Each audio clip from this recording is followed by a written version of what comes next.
Saya coba kembalikan ke konteks ya.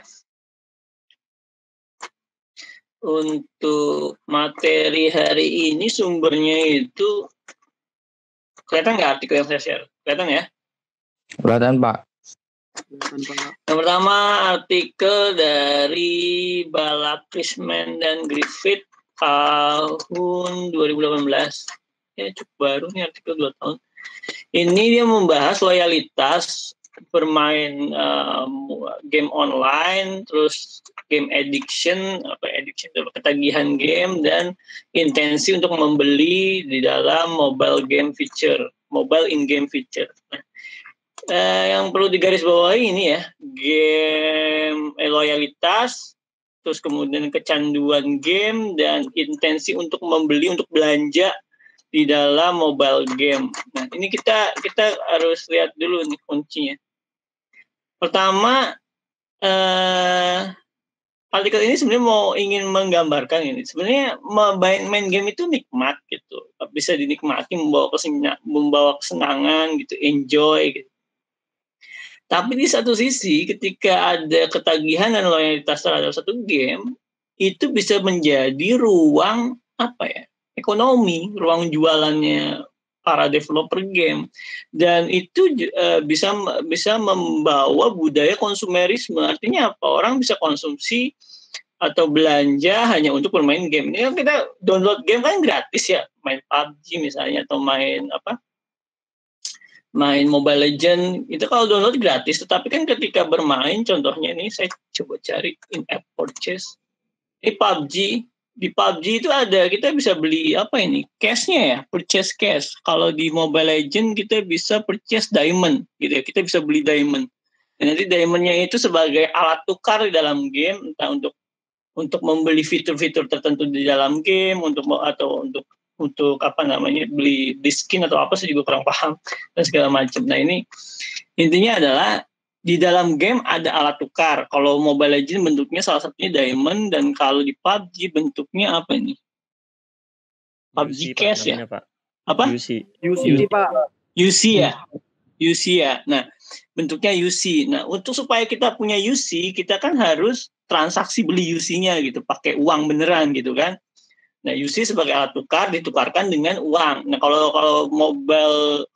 PUBG, dia menukar UC-nya masih harus pakai dolar ya.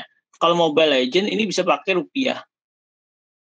Nah, ini yang coba digali oleh Balakrishnan dan Griffith di artikelnya tahun 2018 ini adalah pertanyaannya gini, kenapa sih kok orang punya loyalitas untuk bermain game, terus bisa punya ketagihan bermain game, sampai akhirnya punya perilaku konsumsi untuk berbelanja di dalam game. Berbelanja di dalam game tadi, beli UC atau beli diamond gitu, contohnya untuk sebagai alat tukar. Kenapa kok orang mau belanja gitu? Apa yang membuat orang mau menghabiskan uang segitu banyaknya cuma buat main game? Kan main game gratis, tapi kenapa harus belanja juga di dalam? Sebenarnya downloadnya udah gratis, ya udah main aja. Nah, kunci di situ kan, download gratis, main ya main aja, tinggal main gratis. Tapi kenapa kok harus beli gitu? Ada sesuatu yang dia mau beli. Sebenarnya nggak diwajibkan kan. Kalau kita main Mobile Legend, ada kewajiban nggak kita harus beli diamond? Enggak kan, nggak punya diamond juga tetap bisa main kan. Di PUBG juga, kalau misalnya kita nggak punya UC, kita masih bisa main nggak? Bisa kan, kita masih bisa main. Nah itu. Tapi kenapa kok orang mau susah payah ngeluarin uangnya untuk membeli? Nah itu yang diteliti oleh Griffith dan Balakrishnan dan Griffith itu.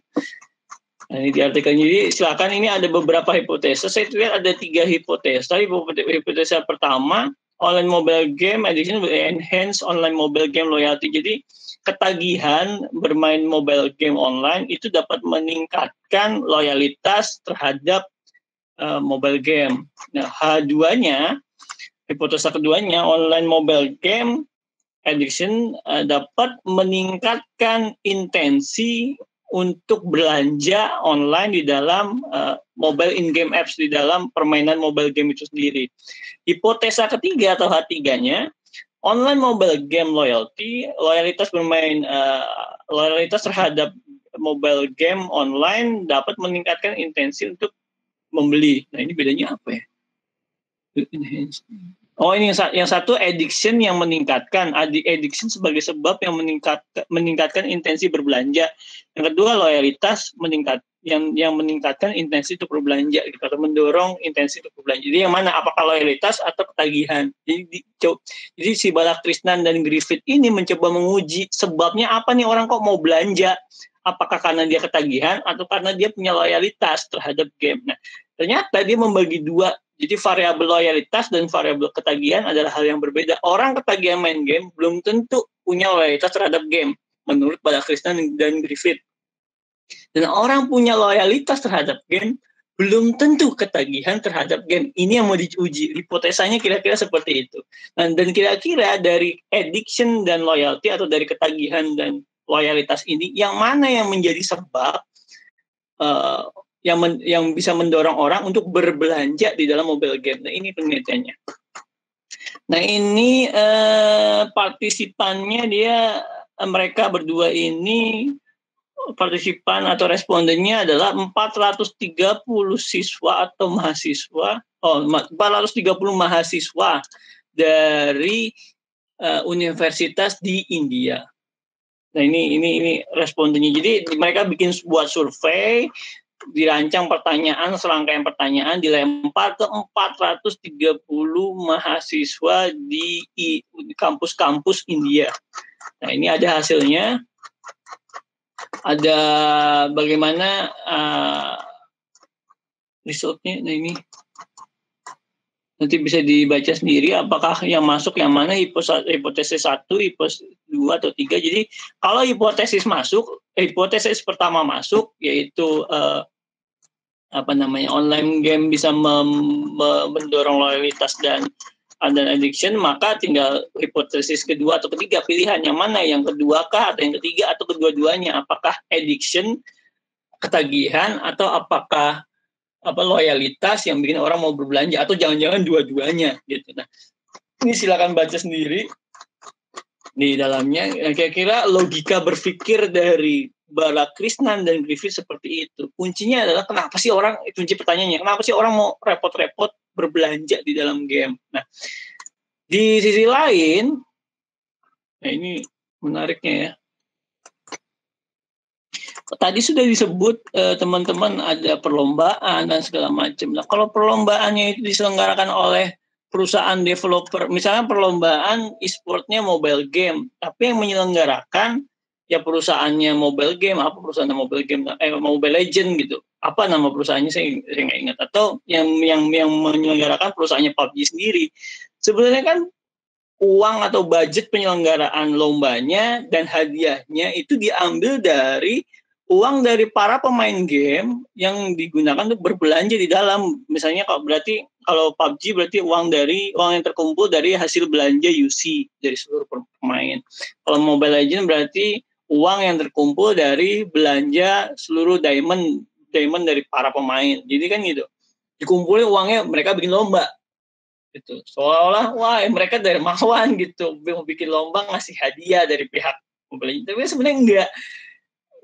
Perlombaannya diselenggarakan pakai uangnya pemain game dan hadiahnya juga sebenarnya dari uang pemain game. Inilah kemudian yang menurut Abaran Torres disebut social gambling, mobile social gambling. Cuma beda studinya. Kalau Balakrishnan itu langsung ke in-app purchase, kalau Torres dan Gogin ini mereka terhadap Zynga Poker. Nah, ini beda lagi. Ini Zynga Poker lebih dulu daripada Mobile Legends dan PUBG ya, segala macam Mobile Legends, PUBG yang ada ini app purchase. Nah, bentuknya seperti ini kalau Zynga Poker. Jadi kalau teman-teman buka Zynga Poker, jadi bukan poker yang kita transfer uang rupiah gitu ya, bukan judi online kayak apa ya? kayak yang biasa muncul di iklan-iklan nggak jelas gitu ya. Kalau kita lagi baca komik manga kadang ada muncul iklan judi online gitu, atau kadang yang muncul di SMS sembarangan, nikmati judi online hanya dengan transfer uang 100.000 gitu kan, bisa ada SMS sembarangan gitu ya. Nah, Zynga Poker tuh nggak kayak gitu. Jadi sebenarnya dia permainan biasa. Login bisa pakai Facebook atau via email. Misalkan ini pakai Facebook. Nah, kita di awal dikasih uang $2.600.000. Ini uangnya uang bohong-bohongan. Sebenarnya uangnya uang bohong-bohongan. Gitu kan. Nah, cuma ketika uang ini, nah persoalannya, ini lagi-lagi persoalannya, uang ini tidak hanya ada di dalam, tapi bisa ditransaksikan keluar. Misalnya, saya punya uang. Terus misalkan saya main Zynga Poker, terus Fadil juga main Zynga Poker. Nah, Fadil kehabisan ini apa namanya? Chip ini. Nah, saya bisa kasih chipnya gitu. Ini saya kasih chip saya. Nah, karena chip itu bisa ditransaksikan, ya kuncinya ya bisa ditransaksikan, maka transaksi itu memungkinkan ada timbal balik. Saya kasih chip misalnya, Fadil kasih uang, saya jual chipnya akhirnya. Nah, ini yang kemudian membuat apa yang disebut social gambling. Ini nggak bisa kena pasal perjudian. Kenapa? Karena kita nggak diharuskan untuk transfer uang asli dan kemudian dapat untung dari uang asli itu, enggak. Jadi Zynga Poker nggak bisa ngasih uang rupiah ke kita, nggak bisa. Kita mungkin bisa beli chip pakai rupiah mungkin ya, saya kurang tahu nih. Kita bisa beli chip pakai uang rupiah, tapi Zynga Poker nggak bisa transfer ke kita uang rupiah. Mereka nggak bisa transfer uang rupiah ke kita. Jadi itulah kenapa ini masih dianggap legal, karena bukan perjudian, unsurnya nggak dapat. Jadi artinya perusahaan Zynga Poker tidak memberikan keuntungan langsung ke kita, dan kita mencari keuntungannya sendiri. Nah, makanya di dalam studinya Albaran Torres, keuntungannya justru dia dapat dari transaksi antar pemain. Nah, disitulah. Jadi nggak bisa kemudian dijerat. Gitu. Dan menurut Albaran Torres dan Gerard Gogin, ini justru mengancam keberadaan judi beneran. Gitu. Kenapa? Satu, ini legal dan orang bisa tanpa kekhawatiran. Kadang orang kalau main judi online itu kan dia khawatir kalau misalnya website judi online-nya ditutup, uangnya kan dia nggak bisa balik. Gitu. Uangnya nyangkut di dalam. Nah, ini kan karena memang sejak awal misalnya Zynga Poker ini tidak menjanjikan, tidak ada sistem supaya Zynga Pokernya bisa transfer uang ke kita, jadi kita tidak akan pernah berharap ada uang yang masuk yang akan ditransfer dari Zynga Poker atau yang bisa kita ambil dari uang Zynga Poker. Nah, ini yang berbeda ini. Jadi ini bisa disebut bisa menjadi ancaman bagi judi beneran, dan di satu sisi bisa memunculkan habit atau kebiasaan baru. Nah, ini menurut Albaran Torres di tahun 2013. Nah, ternyata 2013, 2014, 2015 mungkin beberapa 2-3 tahun dari 2010 kayaknya. 2-4 tahun lah sampai 2014, dari 2010 sampai 2014 Zynga Poker atau permainan poker ini sangat marak dinikmati, diminati dan dimainkan oleh berbagai kalangan karena kita nggak judi beneran istilahnya, dan transaksi chip ini hanya antar pemain, tidak dari Zynga ke pemain. Jadi dari perusahaan Zynga Poker nggak ngasih duit ke pemain, jadi antar pemain aja ngasih. Gue kasih chip nih 1 juta chip, tapi lo kasih duit gue 200.000 ya. Jadi akhirnya ada jual beli sendiri di kalangan pemain. Nah, ini prediksinya akan menjadi habit baru, tapi ternyata tidak gitu loh. Kenapa? Muncul permainan baru yang modelnya kayak Mobile Legends, PUBG gitu, MMORPG.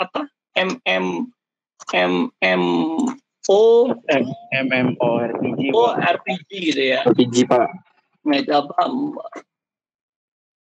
Apa kepanjangannya MMORPG? Massive Multiplayer Online Role Playing Game gitu ya, MMORPG. Nah itu, jadi ternyata yang diprediksi sama Torres itu terlalu lebay gitu loh, nggak jadi habit kok, muncul karena game lain yang lebih mengasihkan, yaitu jenis game MMORPG seperti PUBG dan Mobile Legends. Nah itu akhirnya muncul penelitian baru nih tahun 2018 si Balakrishnan. Nah, ternyata ada juga unsur-unsur bukan social gambling tapi bergeser ke konsumerisme. Meskipun bisa juga dianggap kalau pakai kerangka teoritik atau kerangka konsepnya Torres itu dianggap sebagai Social gambling bisa karena kita ngasih uang, terus karena ada perlombaannya bisa, tapi itu kan masih terlalu jauh gitu. Harus ada validasi data, runutan data lagi. Kita misalnya ngelacak berapa sih total pendapatannya Mobile Legends dari orang belanja diamond, atau dari berapa total pendapatan dari PUBG dari orang belanja UC gitu. Terus kemudian berapa biaya penyelenggaraan lomba dan total hadiah lomba. Itu kan berarti kan harus diukur tuh. Dan kalau misalnya lombanya tiap tahun, berarti kita harus ambil semua data perlombaan tiap tahun, mengukur angka-angkanya segala macam. Nah, itu agak sulit untuk membuktikan teori atau konsepnya social gambling, mobile game-nya Abaran Torres dan Gogin gitu. Nah, yang paling enak ya ini in-app purchase. In-app purchase artinya dia menjadi suatu bentuk konsumerisme gitu, atau bentuk konsumsi yang terus-menerus karena addiction, ketagihan, atau karena loyalty. Nah, itu jadi Barak Krishnan gitu. Sebenarnya saling terkait, cuma karena beda tahun keluarnya penelitian ini, jadi bisa beda temuan, bisa juga beda perkembangan. Nah, inilah. Nah, ini sebenarnya salah satu hal yang mau saya tunjukkan dalam konteks mobile communication atau komunikasi mobile ini terus berkembang. Hari ini kalian belajar seperti ini, nanti kalian lulus 2 atau 3 tahun kemudian kalian masuk dunia kerja akan menemukan fenomena baru misalnya. Nah, itu juga bisa diteliti, atau bahkan kalian bisa lihat peluang ini bisa bikin lapangan kerja baru gitu dari ini. Kenapa? Karena bisa ada kemajuan di 2-3 tahun ke depan. Nah, itu sih. Saya dulu ingat banget dulu zamannya tahun 2000 berapa ya? Tahun 2000-an ya, 2003 sampai 2005 misalnya. 2002 sampai 2005 atau 2000 sampai 2005 kan warnet tuh banyak ya. Warnet, warung internet tuh. Banyak banget orang main game. Dulu orang main game ya di warnet, nggak ada main game online ya, apalagi di HP itu nggak ada tahun 2000-an awal. Kalau main game ya di warnet gitu. Tapi ya sekarang kita lihat ya, warnet udah pada tutup. Orang main game ya di mobile. Nah, inilah kemudian karena perilaku mobile bisa dimainkan di mana aja, dan kemudian kapan saja lebih fleksibel daripada kita harus ke warnet atau harus di depan PC. Ya. Nah, itu. Ya, kalau main di PC game itu kan kita harus benar-benar menghadap PC. PC juga ada laptop secanggih-canggihnya laptop, ya nggak bisa dibawa kemana-mana, nggak bisa dibuka sembarang waktu semaunya gitu kan, pasti ada batas. Nggak bisa sambil makan, nggak bisa sambil di kamar mandi gitu, kadang gitu kan. Nah, kalau kita bawa mobile phone atau smartphone kayak gitu bisa buka di mana aja, sambil makan, sambil mandi, sambil di kamar mandi atau apapun itu. Nah, itu yang kemudian jadi perilaku. Semakin intens orang bermain gamenya, semakin edik atau semakin ketagihan dia, dan semakin loyal dia terhadap game. Nah, itu yang coba dianalisa oleh Barak Krishnan dan Griffith dalam artikel ini. Nah, ini. Jadi kira-kira materi soal game dan perjudian sosial tuh gambaran besarnya seperti itu.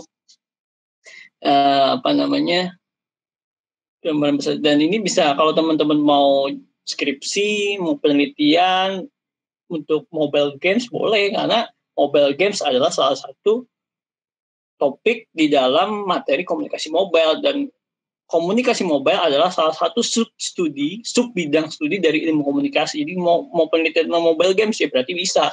Terus skripsinya silakan aja teman-teman. Mau survei kenapa orang ketagihan di Indonesia ini kan, kalau contohnya kan di sini di Barak Krishnan, mereka kan survei ke mahasiswa India. Gimana kalau misalnya teman-teman bikin penelitian, ntar skripsi atau apa, surveinya ke di Indonesia, ke pelajar atau mahasiswa Indonesia, kan itu kan bisa. Jadi ini bisa diaplikasikan dengan konteks latar belakang sosial budaya yang berbeda. Jadi mungkin ini bisa disebut, dimention, sudah ada penelitian sebelumnya di India. Nah, kita akan coba penelitian di Indonesia. Apakah Indonesia kan dengan India konteks latar belakang sosial budayanya beda, tapi apakah kemudian behaviornya sama? Nah, ini jadi pertanyaan. Nah, ini menarik. Gitu. Teman-teman bisa bikin penelitian, teman-teman bisa bikin skripsi, dan bisa bikin artikel jurnal seperti ini juga, temuan baru gitu.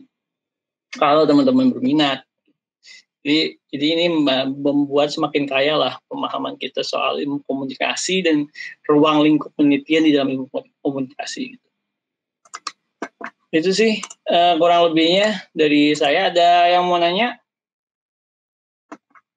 Ada apa nih?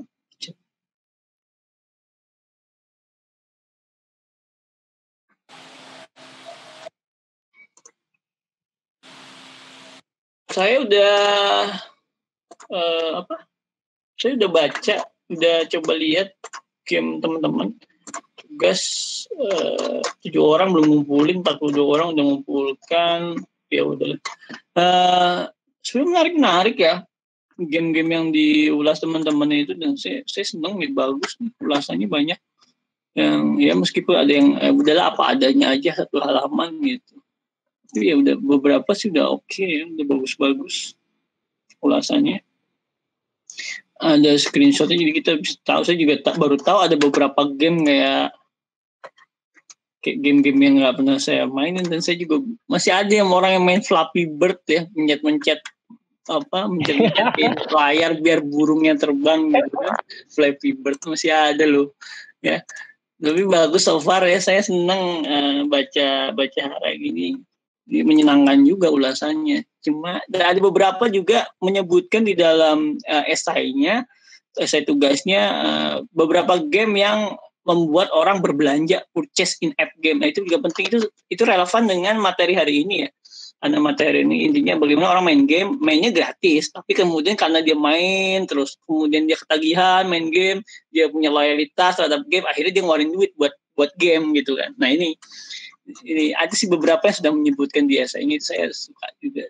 Nah, itu sih kuncinya. Jadi hari ini kalau kita bicara apakah dampak baik dan buruknya soal game, ya saya nggak tahu dampak baik dan buruknya. Mungkin yang baik atau buruk ya tolak ukurnya saya ya, kalau baik atau buruk ya ketika emak-emak itu udah teriak anaknya suruh mandi nggak mau karena main game gitu kan, suruh sholat maghrib, suruh ngaji nggak mau karena main game. Nah, mungkin tolak ukurnya di situ. Tapi kalau kita bicara soal keuntungan kapitalisme dan konsumerisme dari game yang kita nikmati, kita mainkan sehari-hari, dan intinya ada pertanyaan, game kita main game sehari-hari ini, ada orang nggak sih yang kaya dari kita main game? Ada ternyata gitu. Itu ngasih kita kenikmatan. Perusahaan-perusahaan game itu, orang-orang perusahaan game itu jadi kaya. Dan kalau mau kaya ya bikin game ya silahkan gitu, bikin game online yang baru gitu. Itu Bapak berarti kalau misalnya perusahaan-perusahaan game online itu mencari keuntungannya selain membeli diamond itu sendiri melalui iklan-iklan ya Pak? Iya, membeli iklan juga, AdSense gitu ya. Karena ada tuh kita mau dapat diamond gratis gitu kan, klik nonton video iklan 30 detik habis itu dapat 1 diamond gratis gitu kan ya. Ada kan? Terus kadang kalau mau main game ada section, misalkan dari section home, terus kita main game masuk ke room atau ruangan gamenya itu ketemu player lain, itu loading sambil ada iklan kan gitu ya biasanya. Itu juga duit juga itu.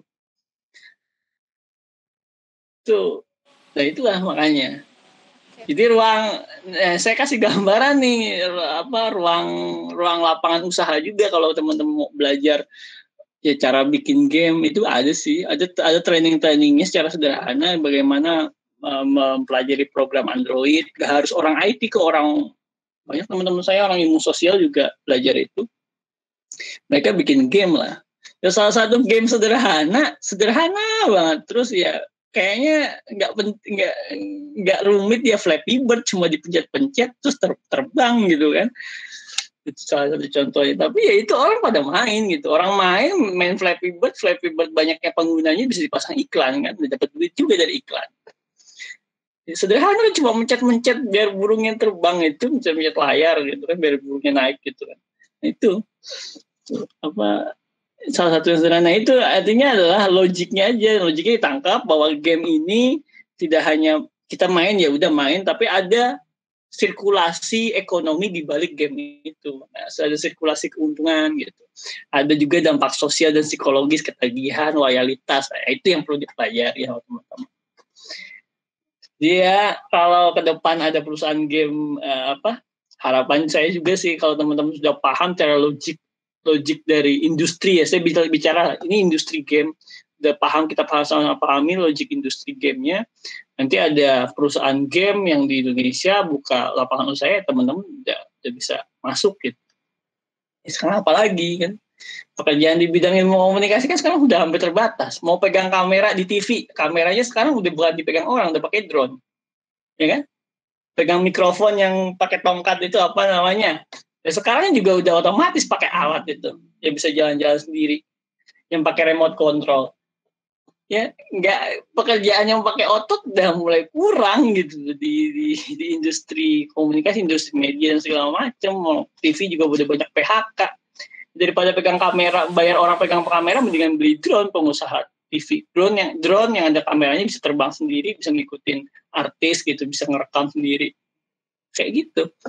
Nah ini jadi saya coba kasih gambaran nih yang futuristik ya, seperti ini. Salah satunya komunikasi mobile, salah satu turunan komunikasi mobile ini mobile games. Nah teman-teman bisa pelajari lebih lanjut, baik untuk penelitian nanti, misalnya mau skripsi atau ya siapa tahu di masa depan mau kerja di bidang game, bisa juga industri game, buat industri sendiri atau gabung ke perusahaan besar ya boleh-boleh aja, nggak ada masalah.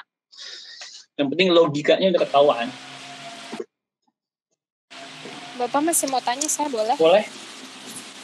Kan di industri game online ini kan banyak banget fitur-fitur nih Pak, terus juga kemutahiran keterampilan pemain. Tapi kan di sekeliling kita kalau misalnya main game masih banyak ditemuin yang kayaknya pemain itu kayak lagi menggunakan bot-bot gitu Pak untuk menang. Nah itu mempengaruhi dari pihak industri game online sendiri atau gimana Pak? Penggunaan bot gitu. Tergantung ya. Tergantung. Kalau dengan penggunaan bot, penggunanya makin tinggi, berarti sedikit banyak menguntungkan. Tapi kalau dengan adanya bot, penggunanya malah makin turun, ya berarti itu merugikan. Contoh, jadi tolak ukurnya gini, untung dan rugi, kita harus punya tolak ukur yang jelas. Ini kan kita bicara industri ya. Industri selalu tolak ukurnya itu angka. Apakah angka uang dalam bentuk rupiah atau dolar, atau angka user, pengguna gitu. Daily user, pengguna sehari-hari. Kalau di Facebook tuh, di laporan keuangannya mereka selalu pamer daily user kita bertambah, di Google juga daily user kita untuk Android bertambah.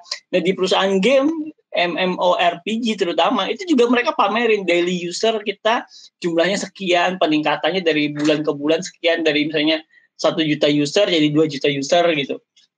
Nah itu yang dipamerin untuk cari investor dan cari iklan. Jadi semakin banyak pengguna semakin bisa mengiklan. Nah ada beberapa game yang karena bot jadi semakin ramai, jadi dibiarkan. Terus ada beberapa game yang karena bot itu semakin turun. Saya nggak tahu kalau contoh mobile game, tapi dulu tahun 2000-an, contohnya misalnya game apa ya? Dulu awal tuh game Ragnarok atau apa ya? Itu banyak orang pakai bot gitu. Jadi bot yang main itu bot untuk naikin level, untuk apa segala macam. Orang biasanya jadi santai, tapi justru penggunanya semakin banyak karena ada banyaknya bot. Kenapa? Karena yang dikejar adalah memang naik level itu susah untuk bermain RPG waktu itu ya. Ragnarok itu contohnya. Jadi dia cepat pengen naikin level cepat dengan bot supaya bisa perang dengan bisa bertarung gitu, PVP ya, player versus player dengan ya player lain gitu. Nah di situ kuncinya. Ada yang memang dibiarkan. Jadi mereka tahu ada bot. Contoh lainnya cheat lah. Kalau kita main kan ada memang game dari dibuat dia udah ada cheatnya gitu. Apa contohnya? Contoh kita main GTA lah. Itu ada ya cheatnya emang udah dibuat sama orang yang sama yang produksi game, bukan ada orang nemu saya nemu cheat, enggak, bukan ngehack, kan memang sudah ada gitu. Jadi memang ada satu sisi ini ruang yang diberikan supaya penggunanya makin banyak, satu. Ada yang kedua memang cheat, bot dan segala macam memang itu kelalaian gitu. Paham ya? Ada satu sisi kelalaian, ada satu sisi memang kesengajaan udah dibuat. Oke, kelalaian ini dipecah jadi dua. Ada memang kelalaian yang dibiarkan karena membawa keuntungan, terus ada satu lagi kelalaian yang ini kecolongan gitu, membawa kerugian. Nah ini yang harus dipinter. Nah karena analis di dalam industri game, mereka tahu, orang IT tahu ini ada celah gitu, ada spot kita kecolongan gitu. Tapi dilihat dengan kecolongan ini membawa banyak pengguna atau mengurangi pengguna, membawa banyak keuntungan atau justru mengurangi keuntungan. Nah ini yang dicari. Kalau ternyata membawa keuntungan, ya udah dibiarin aja dulu. Sampai titik di mana, titik tertentu, ada penurunan, baru di stop. Jadi nggak langsung di saat itu juga. Gitu. Nah itulah tricky di dalam game. Dulu sering banget buat itu muncul. Kan lucu ya, misalnya kan begini. Game apa dulu ya? Ada bot, terus ada, jadi Gunbound dulu sempat ada bot ya. Game PC saya nggak tahu, kalau mobile game saya udah jarang main game di atas tahun 2015. Kan mobile game banyak di atas 2012, 2014 ya. Saya itu kurang sering main game gitu. Kurang explore. Tapi kalau masih PC game di 2000-an awal saya sedikit paham. Misalnya kan Gunbound itu. Dia ada bot untuk naikin level gitu. Ini RPG game ini dan tembak-tembakan player versus player. Ada botnya. Ya, tapi ini ada bot, kalau kita main biasa, botnya bisa dilakukan. Tapi ketika ada perlombaan misalnya, botnya tuh nggak bisa gitu. Berarti kan sebenarnya sudah ada coding atau teknik untuk menghalau bot. Tapi kenapa bot itu kemudian dibiarkan? Hanya ketika lomba aja nggak bisa masuk botnya. Nah ini sebenarnya udah ada caranya untuk menghalau dan biar botnya itu nggak masuk ke game gitu. Cuma ya tetap aja gitu. Anda memberikan keuntungan, sekali lagi dibiarkan cheat dan ke celah itu cheat atau bot itu supaya orang penggunanya makin banyak gitu. Itu sih. Jadi nggak serta-merta ya, baik lagi kalau dalam logika industri, yang penting kan sesuatu itu bisa menguntungkan gitu. Kalau ternyata celah dan kelalaian itu membuka satu peluang keuntungan, ya biarin aja dulu gitu. Dalam logika industri ya, mereka akan membiarkan. Meskipun bagi para pemain kadang jenuh, lo kok ada bot sih, lo kok ada curang sih, lo kok ada cheat sih, kayak gitu. Oke, seperti itu kira-kira. Jadi kalau dalam konteks, makanya kalau dalam logika industri yang penting semua bisa jadi sirkulasi uang, sirkulasi keuntungan gitu. Dalam logika industri. Nah, ini yang harus teman-teman paham. Jadi jangan kesel, ini ada orang curang pakai cheat. Nah, nanti dulu dalam logika industri cheat atau bot itu dibutuhkan atau tidak gitu. Itu sih. Ada lagi pertanyaan yang lain? Gimana Putri? Iya Pak, setahu ini udah jelas. Makasih. Oke. Ada lagi nggak ada? Kalau nggak ada, sudah kita akhiri perkuliahan hari ini. Terima kasih kelompok 6. Sudah. Bapak, ini udah absen belum? Absen. Saya absen dari daftar ini 43. Ya sih. Oke Pak. Saya sih ngambil list list yang ada di inilah di list peserta itu. Saya screenshot aja. Oke, ada yang mau nanya lagi sampai sini? Cukup Pak. Cukup ya, oke. Cukup. Terima kasih atas partisipasinya pada perkuliahan kali ini. Minggu depan kita ketemu lagi dengan presentasi dari kelompok 7 ya, berarti ya.